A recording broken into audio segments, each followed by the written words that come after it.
Boa tarde a todos, sejam muito bem-vindos a esta Casa de Amor, encarnados e desencarnados. Vamos iniciar o nosso trabalho dessa tarde, como sempre fazemos, com uma prece. O nosso Mestre Jesus, irmão e companheiro de todas as horas, que as suas bênçãos de amor envolvam neste momento a cada um de nós. Estamos aqui reunidos em teu nome para aprendermos um pouco mais das tuas lições de amor. Então, Jesus amado, que tu possas ser o condutor da nossa palavra na tarde de hoje. Que assim seja.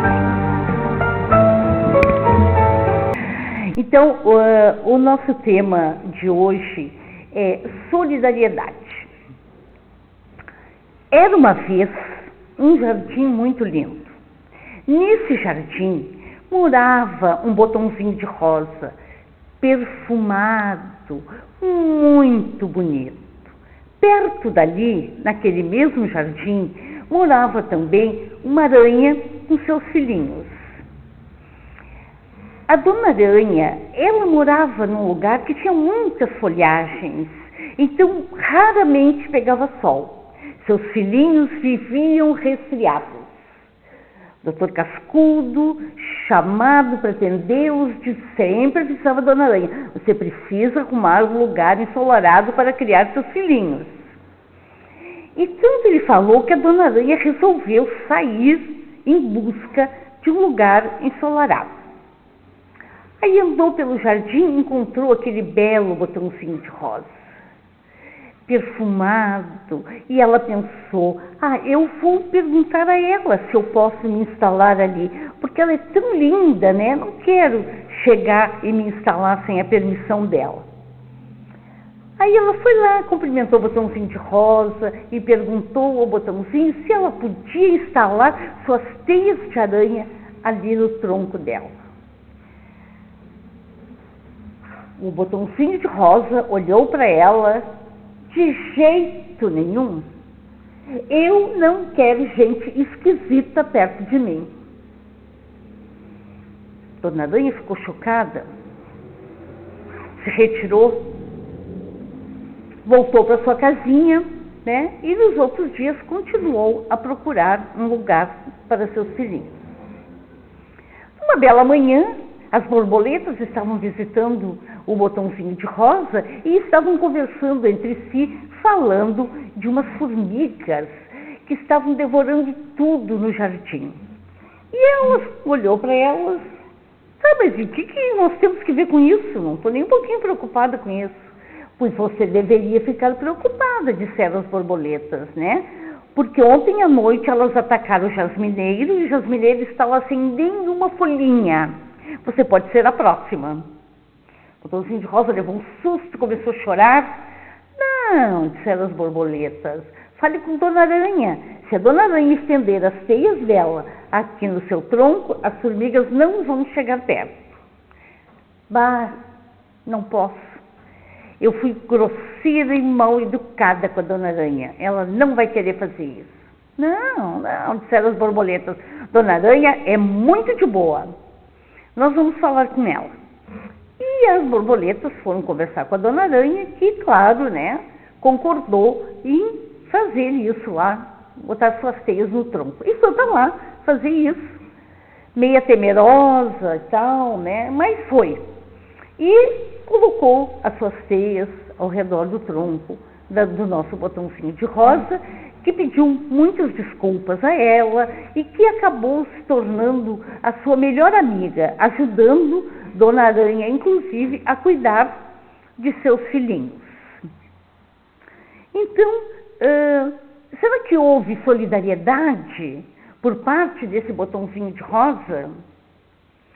Era uma coisa tão simples que ela podia fazer, né? Mas ela não fez porque ela achou que a Dona Aranha era esquisita. Então, se a pessoa não é igual a nós, ou tão bela como nós queremos ver, vamos negar a nossa ajuda? né? Então, isso é só uma história infantil, mas com a sua sutileza, ela nos leva a refletir sobre a maneira como nós estamos agindo conosco e com os nossos irmãos, com o nosso próximo, né? Nos faz olhar para o botãozinho de rosa com sua atitude antipática, né? Deixando de fazer algo tão simples por uma razão tão boba, né? Que achou ela esquisita, né? Na verdade, o que caracteriza a solidariedade? Nós somos pessoas solidárias? Qual é a contribuição do Espiritismo para o desenvolvimento do sentimento solidário? A solidariedade nos proporciona vantagens? Solidariedade é o sentimento de simpatia, de ternura, de piedade pelos pobres, pelos desprotegidos, pelos que sofrem, pelos injustiçados. Então, ela é, assim, uma disposição favorável para com aquela pessoa ou um grupo de pessoas que esteja passando por algum tipo de necessidade ou de dificuldade. Mas ela não é somente sentimento. A solidariedade se define, sobretudo, sobre a ação. Por isso, ela também é a manifestação desse sentimento, com o intuito de consolar, de confortar, de oferecer ajuda, caracterizando-se pela cooperação ou assistência moral, que se manifesta ou testemunha a alguém em quaisquer circunstâncias, sejam elas boas ou más. Entretanto, em nossa sociedade, o que está prevalecendo é justamente o oposto da solidariedade, que seria o quê? O individualismo. Ou conforme nos diz o ditado popular muito antigo, né? Cada um por si e Deus por todos. E isso está ocorrendo porque nós ainda não sabemos pensar e agir coletivamente, valorizando muito mais os nossos próprios interesses, numa clara manifestação de exclusivismo. Quantas não são as vezes em que, diante de um problema comum, cada um pensa e age isoladamente, sem cogitar a hipótese de uma ação conjunta, de um esforço solidário. Contudo, nessa lei de cada um por si, nós deixamos de perceber que, ao buscarmos o bem comum, todos nós somos indistintamente beneficiados.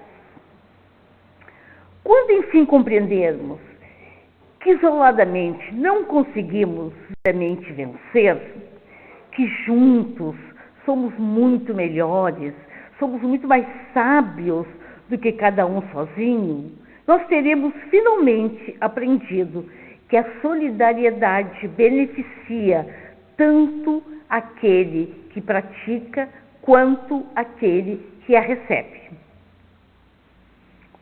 Na questão 799 do Livro dos Espíritos, Kardec pergunta: de que maneira o Espiritismo pode contribuir para o progresso? E eles nos respondem: destruindo o materialismo, que é uma das chagas da sociedade. Com isso, ele faz os homens compreenderem onde está o verdadeiro interesse, destruindo os preconceitos de seitas, de caças, de cor.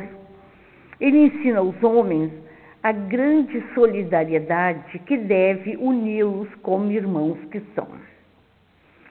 Então, será somente através desse interesse pelo bem geral, que conseguiremos, como sociedade, estabelecer uma nova ordem de convivência social, em que as necessidades naturais de todo ser humano, alimentação, moradia, lazer, família, conhecimento, serão garantidos a todos aqueles que aqui renascerem. O Francis Leon Denis, que foi um dos principais continuadores do Espiritismo após o desencarne de Allan Kardec, ele argumenta que o Espiritismo, através da lei de reencarnação, primeiro, nos ensina que os homens são sim solidários uns com os outros, né? Unidos por uma sorte, por um destino comum. As imperfeições sociais de que todos, mais ou menos, sofremos, são os resultados de nossos erros coletivos no passado. Cada um de nós traz a sua parte de responsabilidade e tem o dever de trabalhar para o desenvolvimento do destino geral. Na verdade, ele diz que todos os homens são solidários uns aos outros, né? E isso nós podemos ver bem quando acontece uma catástrofe, né? Um furacão, um tsunami, alguma coisa vinda da natureza, né? Que faz com que todos se solidarizem e ajudem, né? De alguma forma, da maneira que podem, a todos aqueles irmãos que estão sendo atingidos por essa dificuldade, né? E ele continua: a doutrina das reencarnações aproxima os homens mais do que qualquer outra crença, ensinando-lhes a comunidade de origens e fins, mostrando-lhes a solidariedade que os liga. A todos nós, essa solidariedade nos liga no passado, no presente e no futuro. Diz-lhes que não há entre eles deserdados nem favorecidos, que cada um de nós é filho de nossas obras, senhor de seu destino. Nossos sofrimentos, ocultos ou aparentes, são consequências do passado. Ou também a escola austera, onde se aprendem as altas virtudes e os grandes deveres.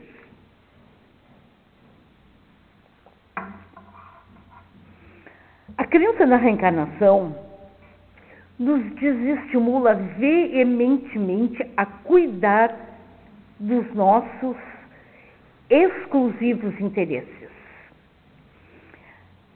Ao nos conscientizarmos da realidade, nós nos sentimos imbuídos pelo trabalho de aprimoramento de nossos deveres para com todas as criaturas, incluindo aí também a natureza e os animais. Porque passamos a compreender que a construção de uma saudável interdependência entre todos necessita de um alicerce fortemente estruturado na igualdade, na fraternidade, na solidariedade. A solidariedade, este sentimento, portanto, de identificação, de reconhecimento das dificuldades, necessidades alheias e consequente boa vontade para a cooperação, nos habilita a sairmos de nós mesmos, a nos colocarmos no lugar do outro e, ao deixarmos de lado nossos egoísticos desejos, é-nos possível, até em determinadas circunstâncias, abrir mão de alguma satisfação nossa em benefício do bem-estar alheio, né? Então, isso é algo que acontece bastante nas famílias, né? Principalmente entre pais e mães, que muitas vezes abrem mão, né, de algumas coisas, talvez até importantes para eles, em benefício de seus filhos, né? para que eles possam, sei lá, estudar na melhor escola, ter a melhor educação, as melhores condições de vida, né? Então, já é um início, né? Estamos fazendo, claro, pelo amor filial, mas já é um início do nosso entendimento, né, sobre a solidariedade.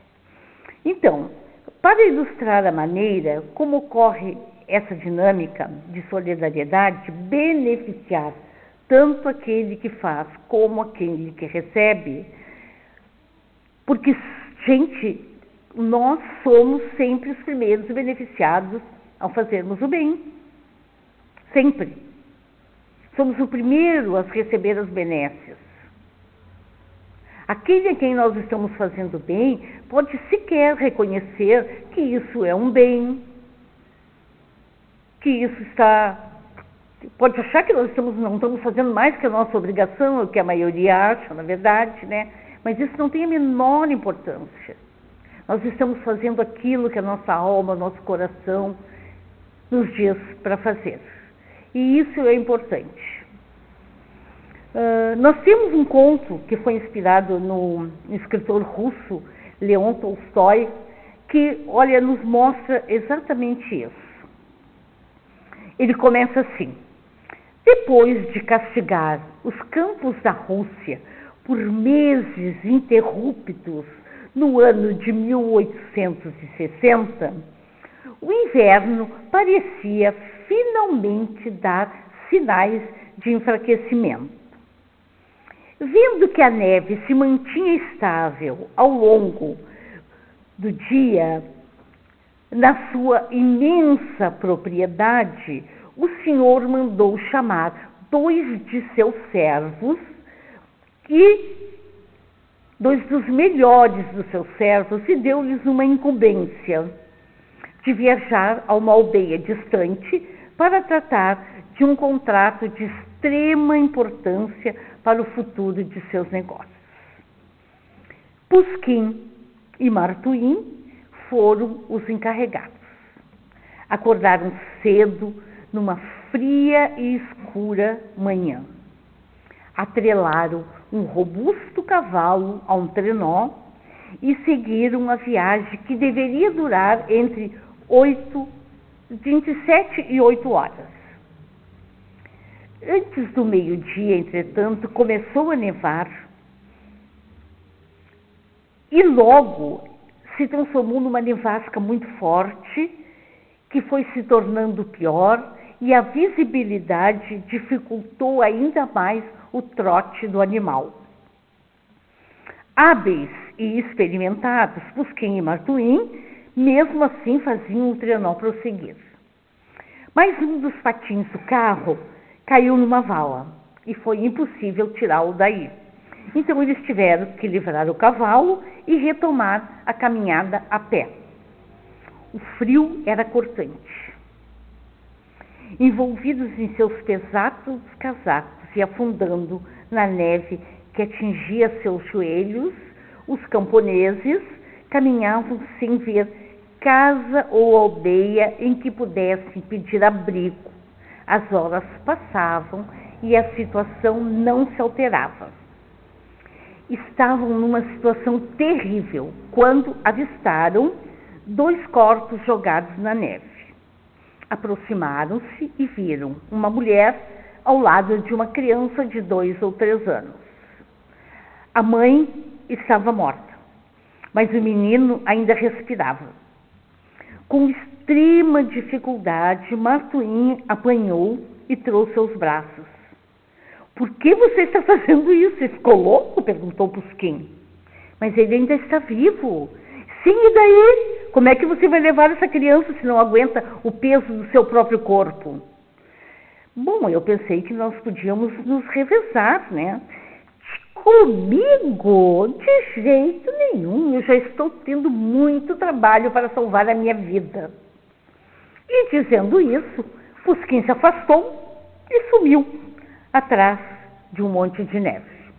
Martuim pegou a criança, acomodou o pequeno em seu colo, né, para esquentá-lo, colocou-o em contato com a sua própria pele e o cobriu com suas roupas. E agora, duplamente trôpego em função do novo peso que agregava ao seu corpo, ele seguiu adiante. A tarde passou lentamente e a neve não deu tréguas. O frio começava a adormecer os membros de Martuim e a convencê-lo a parar de andar. A ideia de que precisava salvar aquela vida em seu regaço, no entanto, fez com que ele prosseguisse a sua caminhada. Assim foi que à noite, extenuado, enregelado, faminto, chegou a uma pequena aldeia. Foi recebido magnificamente pelos aldeões, que o tomaram todas as medidas necessárias para a acomodação e a restauração da saúde dele e da criança. Ali ficou vários dias. Quando as condições do tempo permitiram, um médico veio até a aldeia para vê-lo. Todos estavam maravilhados de que Martuim tivesse sobrevivido àquela terrível tempestade e pediam para ele contar inúmeras vezes sua aventura na neve. Achavam um verdadeiro milagre que ele estivesse vivo, depois de uma nevasca que vitimara centenas de pessoas em toda a região, segundo os dados do governo. Após ouvir o que o seu cliente narrara, o doutor concluiu: a sorte de Martuim foi ter achado o menino. Ao colocá-lo de encontro ao peito, dava calor para ele, mas também recebia. E os dois mantinham-se alimentados por essa fonte interna de calor. E foi por isso que resistiram ao frio. E na lista das vítimas do inverno daquele ano, constava o nome de Pusquim. Seu corpo foi encontrado a poucos metros do lugar onde Martuim resgatou a criança. Então, este conto enfaticamente nos demonstra as vantagens da solidariedade, o amparo recíproco, a troca de benefícios, a criação de genuínos laços de amizade, a intensificar das qualidades humanas o desenvolvimento do amor. Quanto mais saímos de nós mesmos, mais vencemos o próprio egoísmo e mais satisfação e alegria podemos encontrar em ajudar, em compartilhar. Maiores passam também a serem as possibilidades de trabalhar pelo nosso bem-estar. É preciso lembrar que quanto mais nos empenharmos em favor da sociedade, mais nós estaremos fazendo por nós mesmos. O trabalho em favor do social deve ser levado a efeito ao mesmo tempo em que o realizamos pela nossa melhoria pessoal. Vamos formar redes de ajuda, organizar grupos de apoio a causas humanitárias, engajarmos em trabalhos organizados por instituições conhecidamente sem fins lucrativos, ocupar o nosso tempo com atividades nas quais o seu benefício seja a felicidade alheia. Faça a sua parte, independente de quem seja o responsável pelo todo, né? Seja feliz enquanto proporciona a felicidade alheia. Faça-o por si e não pelo alívio de sua culpa, né? A nossa culpa é uma questão interna e o trabalho em favor do próximo é algo externo. O sentimento de utilidade gerado no serviço à sociedade pode conectá-lo ao que há de melhor em nós mesmos, fortalecendo para os momentos em que se defrontarmos com as dificuldades internas. Desta forma, somos recompensados pelo bem que fazemos ao outro, né? Nós já comentamos, né, que somos os primeiros a receber, né, essa bondade, né? São muitos os necessitados que desfilam aflições, aguardando atendimento e socorro. Uns estão rudemente por deformidades visíveis que constituem a cruel recidiva de que precisam para aprender para sua conduta e dever. Outros se encontram sitiados por limitações coercitivas que funcionam como presídio correcional, a fim de os habilitarem para a futura convivência social.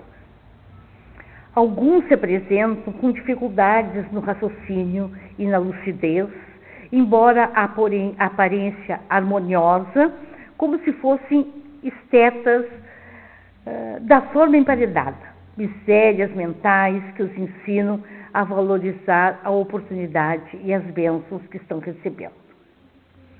Diversos conduzem feridas expostas, abertas em chagas purulentas, com que drenam antigas mazelas e corrigem paixões impressas nos painéis do perispírito, submetidos à terapêutica renovadora.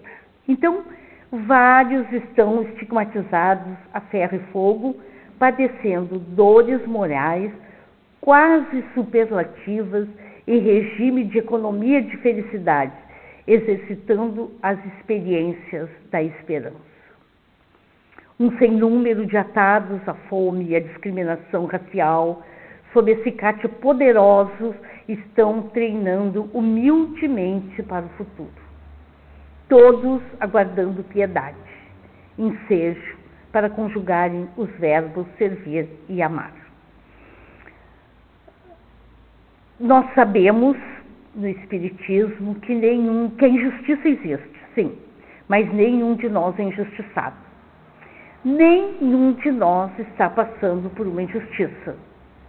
Cada um de nós está passando exatamente por aquilo que precisa para a sua regeneração, para o seu aprendizado, para a sua melhoria.